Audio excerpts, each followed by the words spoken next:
ಐತಿಹಾಸಿಕ ಸ್ಥಳ ಲಕ್ಕುಂಡಿಯಲ್ಲಿ ಮೊನ್ನೆ ತಾನೇ ನಿಧಿ ಪತ್ತೆಯಾದಂತಹ ವಿಚಾರ ರಾಜ್ಯದಲ್ಲಿ ಸಾಕಷ್ಟು ಸಂಚಲನವನ್ನ ಮೂಡಿಸಿತ್ತು.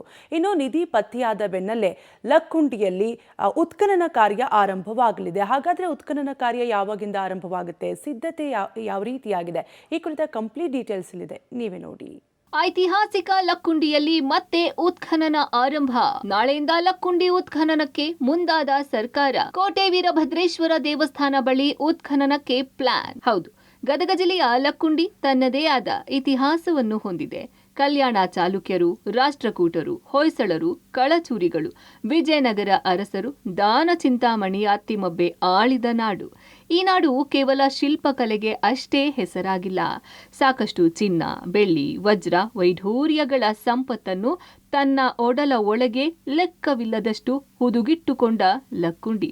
ಲಕ್ಕುಂಡಿಯಲ್ಲಿ ನಿಧಿ ಸಿಕ್ಕಿದ ಬೆನ್ನಲ್ಲೇ ಈಗ ಮತ್ತೊಮ್ಮೆ ಉತ್ಖನನಕ್ಕೆ ಮುಂದಾಗಿದೆ. ಪ್ರವಾಸೋದ್ಯಮ ಇಲಾಖೆ, ಪುರಾತತ್ವ ವಸ್ತು ಸಂಗ್ರಹಾಲಯ ಮತ್ತು ಪರಂಪರೆ ಇಲಾಖೆ, ಲಕ್ಕುಂಡಿ ಪಾರಂಪರಿಕ ಅಭಿವೃದ್ಧಿ ಪ್ರಾಧಿಕಾರ ಹಾಗೂ ಜಿಲ್ಲಾಡಳಿತ ಸಹಯೋಗದಲ್ಲಿ ಉತ್ಖನನ ನಡೆಯಲಿದೆ. ಲಕ್ಕುಂಡಿಯಲ್ಲಿ ಈಗಾಗಲೇ 2024ರ ನವೆಂಬರ್ ತಿಂಗಳಿನಲ್ಲಿ ನಡೆದ ಅನ್ವೇಷಣೆಯಲ್ಲಿ ಸಾವಿರಾರು ಪ್ರಾಚೀನ ಅವಶೇಷಗಳು ಪತ್ತೆಯಾಗಿದ್ದವು.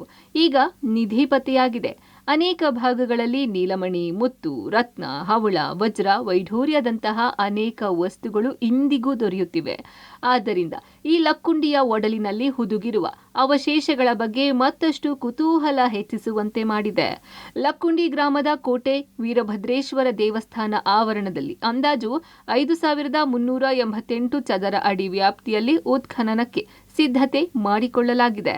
2004-05ರಲ್ಲಿ ಲಕ್ಕುಂಡಿಯ ಪ್ರಭುದೇವರ ಮಠದ ದಕ್ಷಿಣ ಭಾಗದಲ್ಲಿ ಉತ್ಖನನ ನಡೆದಿತ್ತು.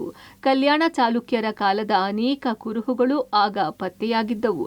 ಈಗ ಮತ್ತೆ ಉತ್ಖನನ ಅತಿ ಮಹತ್ವ ಪಡೆದುಕೊಳ್ಳಲಿದೆ. ಉತ್ಖನನ ವೇಳೆ ಇತಿಹಾಸಕ್ಕೆ ಸಂಬಂಧಿಸಿದ ಸ್ಮಾರಕಗಳು, ಶಾಸನಗಳು, ಶಿಲ್ಪಕಲೆಗಳು, ಆಭರಣಗಳು ದೊರೆಯಲಿವೆ ಎಂಬುದು ಕುತೂಹಲ ಮೂಡಿಸಿದೆ. Bhimanagouda B Patil, public TV, Gadag.